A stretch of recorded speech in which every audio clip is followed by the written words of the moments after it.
Welcome into the official Jets podcast. I eat, breathe, and sleep the New York Jets, my team. That is a tightrope walk across Niagara Falls. That's hard to do. It's a game of inches, so finding that one little inch to be successful, it all matters. The official Jets podcast is presented by Kendra Scott, the jewelry company that's shining bright and doing good. Shop game day ready jewelry styles and so much more at kendrascott.com. Great to see you, Tom, and other league meetings here in Palm Beach. Indeed. We're on the every 3-year rotation. This is always a good spot, although I got to say the humidity's probably taking more of a toll on my hair than I would have liked. You're okay. I'm holding on. How would you describe the Jets' free agency class at this point? Well, I mean, it really starts with what they did at quarterback and going and getting Justin Fields. I know that the Steelers also had an interest in retaining him. I understand where Fields, based upon how things played out last year, the fact they're 4-2 when they go to Russell Wilson, who was supposed to be the starter in the first place, never really turned back to him. There's a lot of talk about using him in packages. You didn't see a ton of it. For him, it felt like this was the true fresh start that he needed after last year really being traded as a backup. Because they already had Russell Wilson at that point. This time around, it's, hey, you're going to get your opportunity here. The contract bears that out. It's not a massive commitment, but it's enough of a commitment that you feel like you're going to get a year and probably two to show that you can be the guy. And so I think that getting him with this coaching staff is going to be really interesting because I don't know that Tanner Engstrand's going to run the same style of offense to fit Justin Fields than he was running in Detroit. And so how they meld that together around his skill set, I think is going to be one of the big things to focus on through the offseason. Then, in terms of the rest of free agency, you bring in Josh Myers, who I thought was a bargain based upon where they got him. He played a ton of football in Green Bay. Is he a starter? Is he your sixth piece who's rotating through? That all remains to be seen. Josh Reynolds has bounced around, but that's another, quality, at least depth piece in terms of your wide receiver group. Brandon Stevens had, quite a bit of interest. I think that was one that people didn't know that name. And then, you saw the fact that he actually had real interest and got a real deal. He certainly had a bunch of teams that were interested in him. So I know there are other moves, Derek Nottie coming in as well. But those are, really to me, the Jets were not a team to the extent that GMs generally look at this as you use free agency to fill your needs, and then you go draft the best players you can. The Jets, regardless of the record and being a 5-win team, they're not bereft of talent. Yeah. There's a lot of young guys on this team who can play. So this seemed like it was far more targeted. And the first thing was, we'll see how the draft plays out. We'll see how everything plays out at quarterback over the next couple of years. But at least you got a guy who's had some productivity in the league and is absolutely going to embrace this opportunity to go be the starter. But this league as well as anybody. This free agency class as a whole throughout the National Football League, it wasn't considered a great one, right? There were a lot of positions in particular, but there just weren't those high-end guys. I mean, running back, there really wasn't a ton. Najee Harris was probably the top one. Wide receiver, there was a bunch of name guys, and a bunch of them were still sitting out there too. But there weren't those, once T. Higgins got tagged, and then Godwin, he had a really hot market, decided to go back for less to Tampa. But beyond that, there weren't those upper echelon type guys. And you can apply that to a bunch of the other positions. There was really one center who was going to get paid. There was really one guard that was going to get paid. Sometimes that's how it goes. And I think that part of that is the fact that the salary cap has gone up so much. Teams have had more flexibility to retain their top young players. Therefore, fewer players actually make it out into the marketplace. Do you like the approach that Darren Musi took here? Because I think only 3 of the 14 additions or 3 of the 14 free agent signings were multi-year deals in terms of Fields. You mentioned Stevens before, and then keeping Jamie Sherwood in-house. Everybody else was a one-year deal. Well, that's if you go back to what the Houston Texans did when Nick Caserio first got there, too. They did like 20-plus, I want to say, one-year deals in his first year. The idea of that was you raise the competition level. You get veteran players who are going to be competing. Instead of relying on, hey, we're going to draft 5th, 6th, 7th round guys at these positions. They'll fight it out for the last spot on the roster. No, let's get these dudes who aren't getting money elsewhere. We can get them on one-year type deals. They'll come in. They'll all compete. Some of them make the roster, some won't. But you're raising the floor of what the competition level is. There's probably some of that goes into these things. Because, again, I think that the frontline talent on the Jets team, I mean, there's a lot of fan bases. There's a lot of teams that would love to have Breece Hall and Garrett Wilson and Sauce Gardner and Jermaine Johnson, and I mean, go down the list. And Quincy Williams, and Jamie Sherwood. And they're all like 27 or under. Right. Jamie Sherwood, I should have mentioned that one. I mean, that was a big retention. and he was somebody I don't think he was on my list of players who are going to get more money than you think. He got even more than I thought. You've got a young core there. And so I think that, the way that they approached it makes sense, which is we don't need to go sign the big player. We do need a quarterback. We don't need to go sign one of these one or two. We don't need to, nothing against what the Patriots did, but we don't need to go pay $26 million for Milton Williams right now. We just need to get guys who are competent NFL players, bring them in, raise the competition level so we're not going so young that it really stresses us in terms of not just trying to set the program in year one, but relying on a bunch of really young dudes to fill all those spots. How big of a moment is this for Justin Fields early on in his career? Former first-round pick in 2021, of course, started his career with the Chicago Bears. Last year, as you mentioned, 4-2 as the starter with the Steelers. Had a decision to make, and he picked the Jets. Well, I think with Justin Fields, if you take the highlight tape of him, particularly in Chicago, you go, this guy's unbelievable. You watch the whole tape, not for me to watch, because I ultimately don't know what I'm looking at, but if coaches watch it, you just see a lot of things that they're not necessarily happening on time. He's not cutting it loose and throwing the ball down the field. Things are not in rhythm. He's great in terms of being a playmaker and creating. What he hasn't shown yet is that he can play from the pocket, in rhythm, and win with his arm, without the threat of his legs. And listen, the legs are a huge weapon. And so that's the kind of the balance that I'm talking about with Tanner Engstrand trying to find this thing is going to be how do you play to his strengths, but also develop some of those other things that if he can start throwing the football better, and really even more so than throwing the football, because we've all seen him, throw some downfield passes, but also just seeing it and getting through the progressions and how do you sculpt that around him here? That's going to be the real test. Justin Fields has a ton of talent. Everybody, you talk to anybody who was around him, coaching-wise, in Chicago, in Pittsburgh. Again, setting aside some of those shortcomings in this game, but in terms of the work ethic and the attitude, everybody really likes Justin Fields, which is part of why Chicago wanted to do right by him and trade him when they did to a place that he wanted to go. It didn't work out in Pittsburgh. They still wanted him back over the guy who finished the season as the quarterback. That, again, shows that people like Justin Fields. They want him to do well. To me, it's going to come down to this. It's not going to be about his 5 best plays in every game. It's going to be about plays 6 through 25. Is he making enough of the above-the-line throws? Is he making the easy throws? Is he getting the ball into the playmaker's hands? You don't have to do it all on your own, right? But can he get the ball to Garrett Wilson a bunch of times a game? Can he do those things? That's really what it's about. The talent's there with Justin Fields. It's just a matter of being more predictable in terms of, hey, we call something, this should be an easy read and easy pass. Yeah. Execute it. That's been the challenge in his career. If they can find a way to get him playing in rhythm more, then you could really have something. It's an interesting situation, isn't it? Because Engstrand comes from Detroit.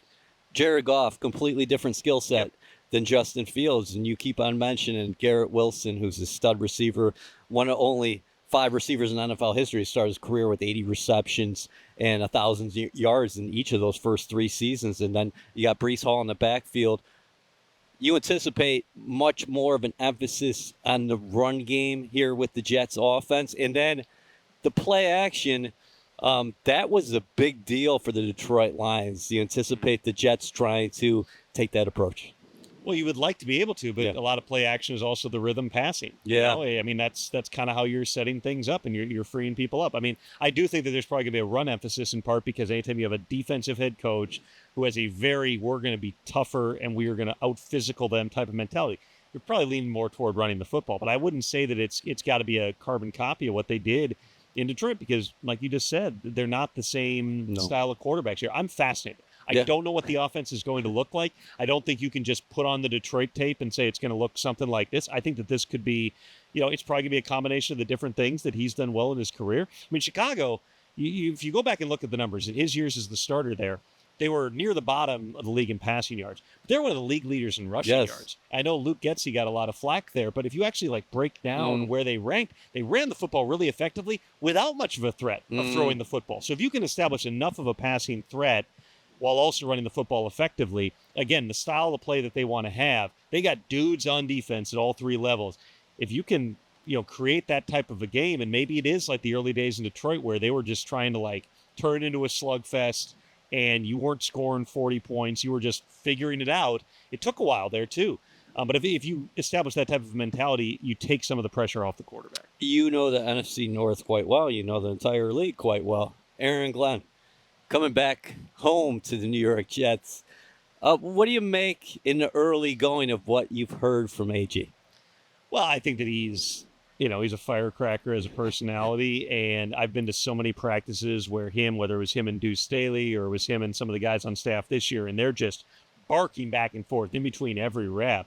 And it's not anything like disrespectful. It's just they're creating that energy. They are bringing that energy every time. And you see it in the meeting rooms. You see it on the practice field. It carries over to game day here. Aaron's also a very, very smart guy and a good tactician. And I think that combination, I mean, these are the traits that the Jets always saw in him going back to his playing days that now they're hoping is really going to set the mentality of this team moving forward. I mean, nothing I've seen or heard from AG so far surprises me in the slightest. I think it'll be fun to see him at the AFC coaches availability this week here, kind of holding court. But he's a natural when you know him a little bit. I don't know him super well, but just in your interactions, like you get the same guy all the time. That's really AG. It's the same authenticity that's helped Dan Campbell be as good as he is, which is Dan Campbell. It's absolutely Dan Campbell at all times.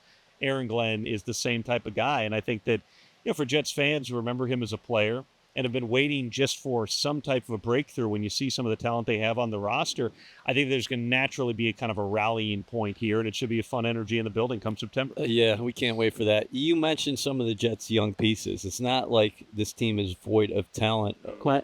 Roster makeup, though, what do you make of the youthful? You talk about youthful exuberance. The Jets, prior to signing Josh Reynolds, who's 30 years old, the 13 free agents, their mean average age was 26 years old. There are 5 players on this roster 30 years and above, and 3 of them are specialists. Right, and all those star players we round off at the top, they're all, I believe, 27 and under, including Quinnen, who it feels like has already been in the league for 10 years. I know that's it's right. slightly less than that.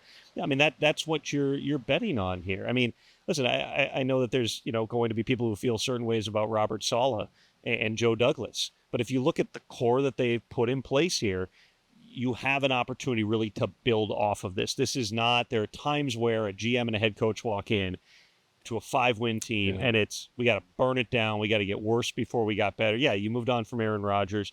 You moved on from Devontae Adams, but that was not a contract that was ever expected to have Devontae Adams on the team this year.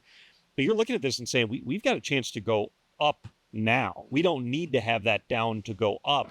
And I think that makes it really exciting here. I mean, if you told me, the floor, I have no idea what the over-unders are and anything like that. But, like, if you told me I think somebody said the other day 5.5. That's what I was about to guess. You were a 5-win team last year. Like, I'm not advising anyone to take the over. I'm just saying if that's kind of like the baseline of what people think, the talent is there to be a lot better. But it is going to come down to the quarterback position. I think AG with that defensive group, I do believe they'll come along quickly defensively. But they always say the offense takes a little bit longer than the defense. Tanner Engstrand as a first-time play caller coming in here with a quarterback who we got to figure out how he fits. We know they've got the other playmakers here, but that to me is going to be the most important relationship in that building here as we move forward. What do you anticipate with some of those young guns? I don't want you to go name by name, but more so a general overall philosophy as far as fans see Stingley get signed and they naturally are asking a question. Well, is Sauce in the mix for the Jets? Or Garrett Wilson, you mentioned him as well. We talked about Breece Hall in the backfield and things like that. Where do you think the Jets end up in terms of their approach? It's a fascinating question because, there are times where new regimes come in and they pay all those guys to kind of buy their way on board. And there's other times where you want guys to come out and show with the new regime what they can do. Yeah. And so to this point, you've not seen outside of Sherwood, who obviously they had to make a decision on. They gave him $15 million a year, which is, a big chunk of change, but he had a lot of interest in him. So far, they've not done those extensions. I don't think that there's a right or a wrong way, and I wouldn't want to, prognosticate it, but I would say to anybody who's sitting there, if they don't have a Garrett Wilson deal done or a Sauce Gardner deal done before training camp and are like, what are we doing? I would just say, like, there's an evaluation process here. You want to build the thing a certain way here. There's nothing to preclude you from doing deals during camp, doing deals during the season. I think highly of both those guys, just in my interactions with them too. I mean, I really like Garrett. I've met Sauce before. Like, they're good energy type guys. I would think those are the guys that you want to build around. Breece, another one who, when he's been healthy, he's been really, really good. And then obviously you got guys like Quinnen and Quincy and, go on down the list here. I don't think there's a right or a wrong way. I just wouldn't overreact to however they do it, because there is something to be said for it. We've seen other regimes pay guys immediately. Like, hey, we're going to pay everybody, so everybody's on board. Well, then maybe you lose a little of that dog-eat-dog in them. Yeah. So it'll be interesting to see exactly how they approach this, because as we know, the prices only go up. Number 7. I don't know if we're going to see it before the draft, unfortunately, but where we stand right now, and you look at the Jets roster, some fans are circling that tight end from Penn State, Tyler Ward. I feel like that's been going for a while. How about a tackle? Armand Membu from Missouri. How about a defensive tackle? I don't know if Mason Graham's going to get to 7 or whatever. Right. What do you think about the overall Membu's landscape? An interesting evaluation here, because all the physical tools are there. It's going to be evaluating all the other stuff with him. He could go in the top 10. Or Campbell, maybe? Go later in the first round. Will Campbell, he's got the T-Rex arms. He doesn't actually. But, I mean, is he a guard or is he a tackle? That's some of the questions they're going to be asking. I could see it going a bunch of different directions. I mean, hindsight, you go back to last year, there was a ton of talk about Brock Bowers. That tight end has been in there. Bowers goes to the Raiders and has one of the greatest, seasons of all time. Would that have happened with the Jets? It's impossible to say. Having a playmaker at that position certainly would help. If you look at what the Lions have had at that position, I mean, they traded away T.J. Hawkinson. They brought in Sam Laporta, who was a second-round pick, and they've gotten a lot of productivity out of it. Worked out quite well. I think that, when you're drafted at number 7, there's only so many of those elite-type players in the draft. And some people are going to draw that line. I mean, the Titans, you just look at their list of who they've had in visits and whatnot. I talked with Brian Callahan yesterday. He said, it's really the 4 guys everybody he's talking about. It's Abdul Carter, it's Travis Hunter, it's Shador, and it's Cam Ward. He goes, those are the truly elite guys in this draft. So the Jets are in that next group. Could you potentially trade down if somebody, one of those, if a Shador slides and somebody wants to come up? There's so much, you're not high enough on the board to control it. There's so much that can play out between now and draft night, even then when you're on the clock here. I would anticipate, again, because they don't have a desperate need. They're not boxed in. If they hadn't signed Justin Fields, then you'd be sitting here going, are they going to take Jackson Dart at 7? And listen, they could still take a quarterback. They could take a quarterback somewhere along the line here. But they're not boxed in on anything. They've got enough talent at different positions here. I think that all options are on the table. Hey, you toughed it out here in the humidity. And you said in that pool over there. You said you're having a bad hair day, but I think we covered you up pretty well. I appreciate it. Thanks, Tom. Great seeing you, buddy. Yeah, absolutely. The Official Jets podcast is presented by Kendra Scott, the jewelry company that's shining bright and doing good. Shop game day ready jewelry styles and so much more at kendrascott.com. Judy, so great to see you here at the league meetings in West Palm. Very nice to be. We're in Palm Beach, man. We're staying on the West Palm side. Oh, but okay. we're in Palm Beach, man. right now. I love it. Yeah. Does the humidity bother you? You Yes. love it. Come on, you went to Miami. I grew up down here, Yeah. but I mean, what about my hair? It's a disaster. Looks fine. There's- Pelissero was complaining about his hair as well. It's rough out here. So Sunday, you are an awfully busy individual because you talked to a lot of the coaches, including new Jets head coach Aaron Glenn. How was your visit with AG? Awesome. He's awesome. As you well know, I covered him as a player, and he is basically exactly the same as a head coach, like direct and to the point and no BS. It was great. We talked about Justin Fields, who he feels like is ready to take off, ascending, looking forward to using not just his arm, but his legs in the game. He's excited to get started, I think. Yeah, he definitely is. He's always talking about getting the guys on the grass. Yeah. And I think off-season workouts begin in Florham Park April 7th. So AG, when he was discussing Fields, and we're going to talk to him about it tomorrow. An AFC Coaches Breakfast is actually in a few hours. But your takeaway as far as maybe him on the defensive side of the ball, facing him in Chicago, and what has he seen in terms of his development over the years? Well, I think what he is looking forward to seeing is more of his development. He feels like there's still untapped potential and that he is ready now to take off, right? That we're finally going to see. And I think we saw a little bit of that with Pittsburgh. Yep. Right? I mean, he was doing a pretty good job running that offense. You saw a little bit of the legs. You saw the arm. And then, of course, Russell Wilson got healthy and they made the switch. But I think Aaron, indicated that he clearly feels like there's much more.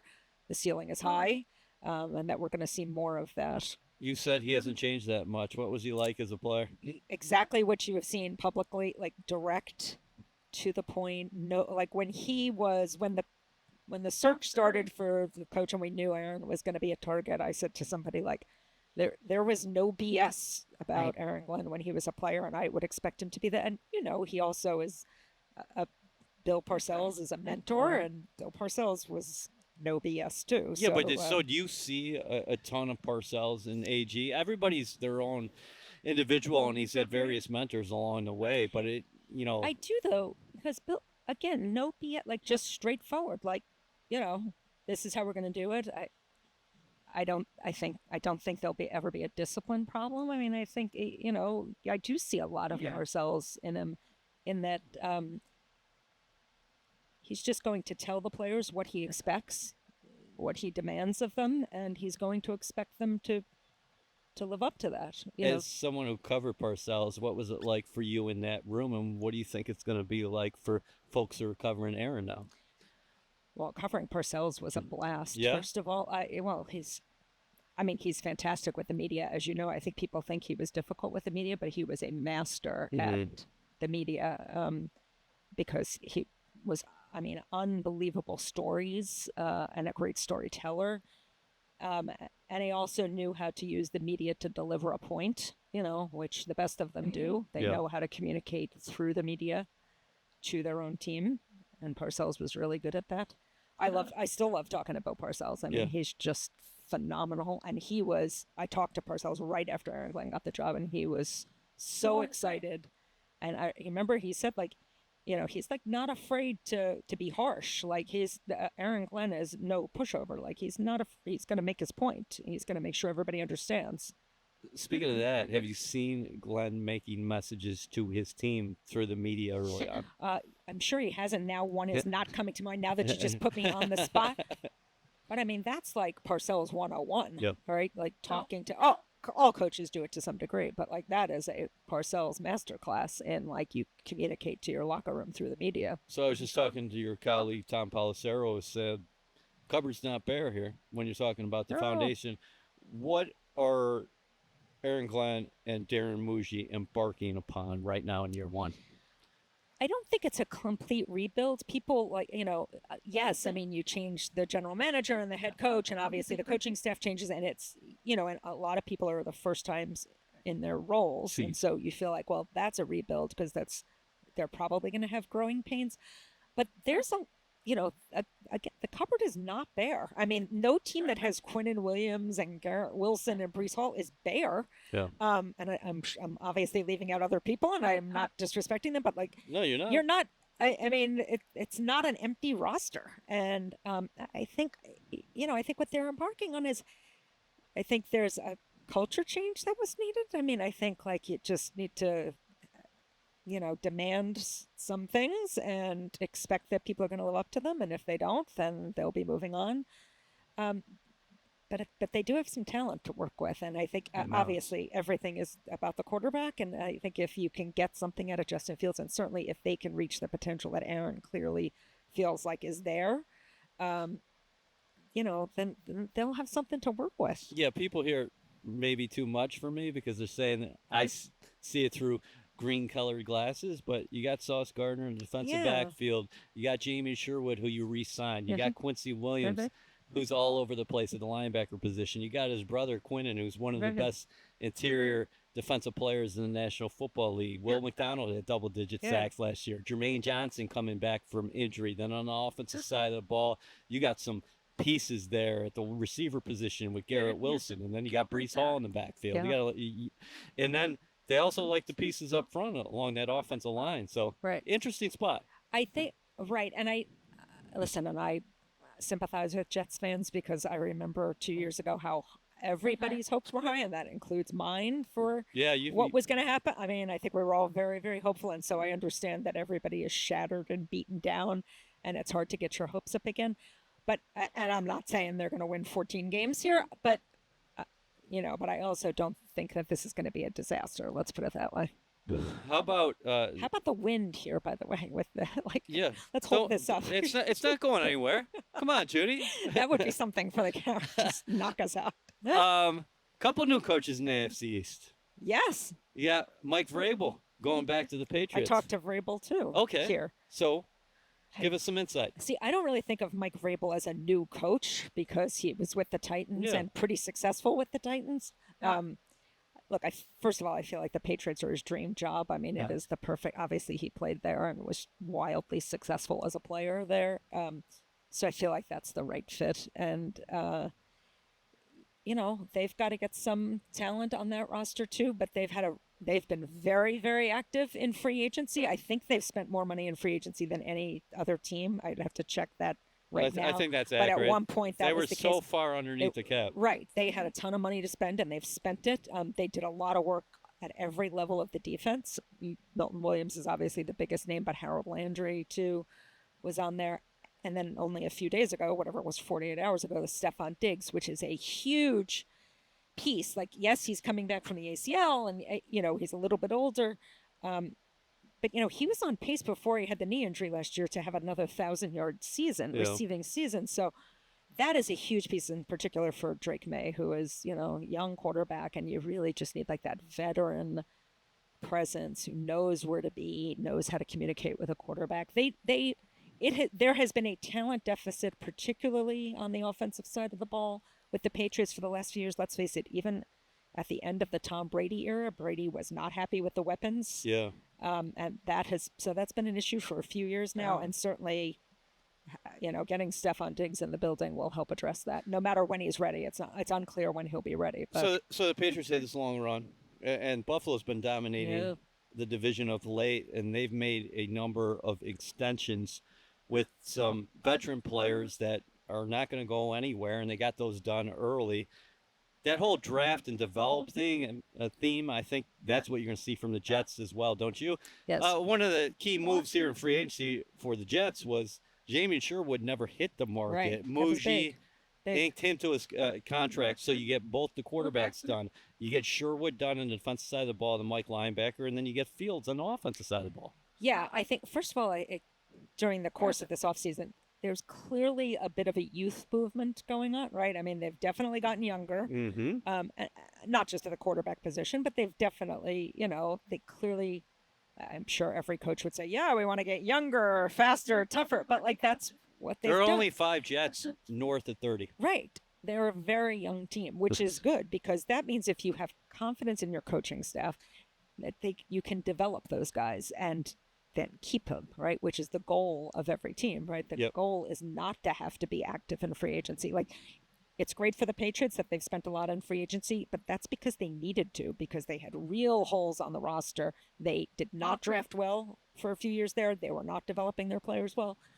So you would much rather have lots of young players, guys who then you need to extend, like Garrett and Sauce and, those guys, like, you'd much rather be in that position than not. I mean, if I were the GM, yes, it would happen. I'm not the GM. Obviously, they know how to do this much better than I do, but I can't imagine that, again, that the new regime looks at people like Sauce Gardner and Garrett Wilson and thinks we don't want these guys on our team. No, outstanding young players, right? And great guys, right? Like, you want those people to be the pillars of your franchise because they're good guys. I mean, I am always struck by how much Garrett Wilson cares. Like, always been struck by being in the locker room with him after a loss and how hard he takes it and how badly he wants to win.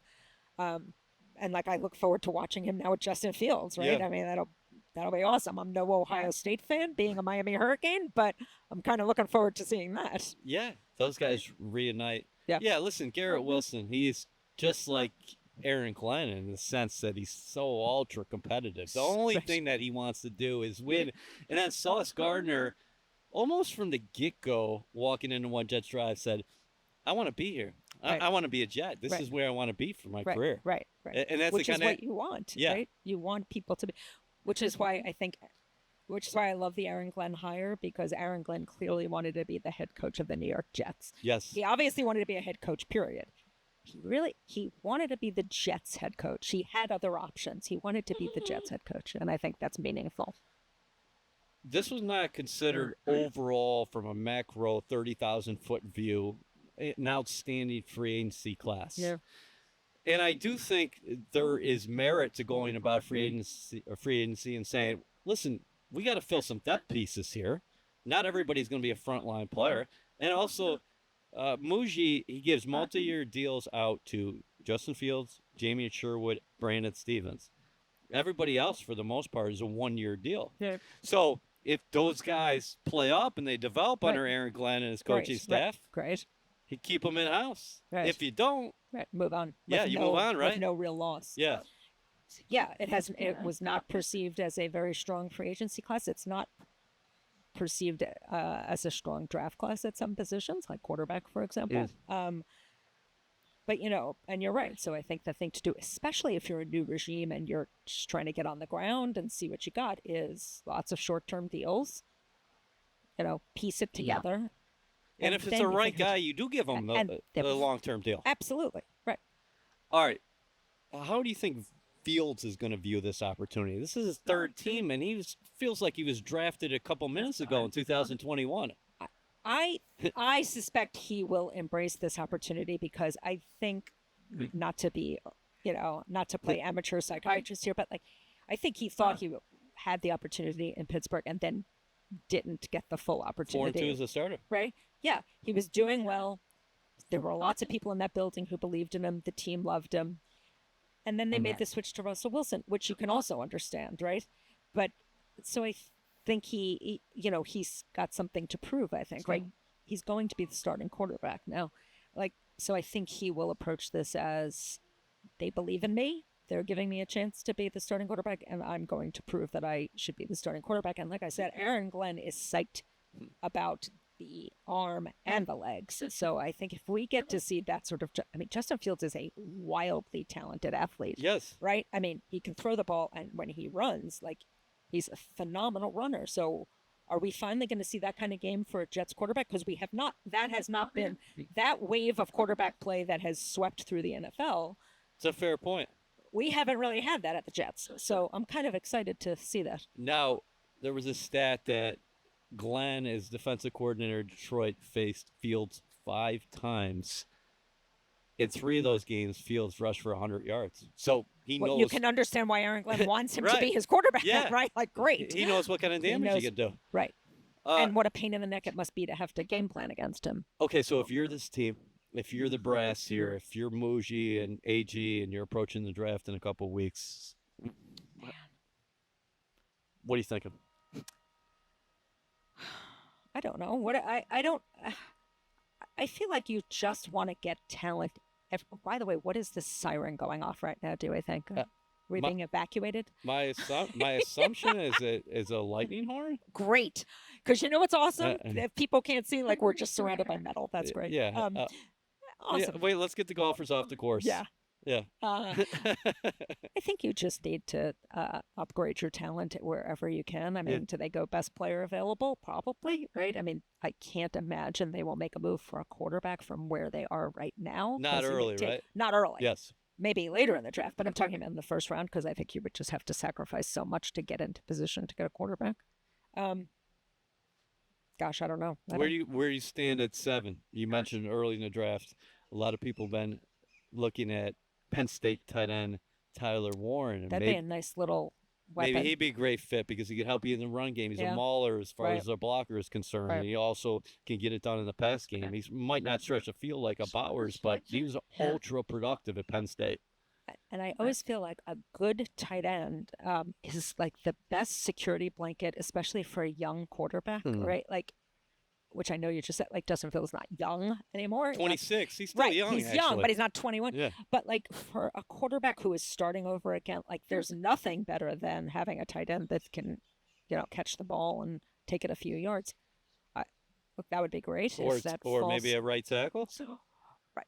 I don't think you can ever overdo it on the offensive line. And we saw that in Detroit, right? Right. We've been through some rough offensive line years, and you saw the benefit of having a great offensive line. All right, this has been fun. I think we probably got to get out of here because of safety concerns. But I do have to ask you. Yeah. You talked to Jets brass after they got Muji done and Aaron Glenn. Your major takeaways in the Jets organization and that process, and also maybe moving forward. It was an incredibly thorough process, crazy thorough, which, I think it's obviously very disruptive when you fire a head coach in the middle of the season and then fire a general manager in the middle of the season. But what it does do, the flip side is it does give the organization a long lead time to start their work. Now, you can't talk to guys who are currently coaching, Right. but you can do all kinds of background work, which they did, like crazy amounts of background work, including things like watching their old media availabilities, right? Yep. Watching Hard Knocks highlights so they could see like what Aaron Glenn looked like in a meeting room or in a huddle. You can do all of that, talking to people in other organizations, talking to people, that they worked with, talking to somebody like Bill Parcells.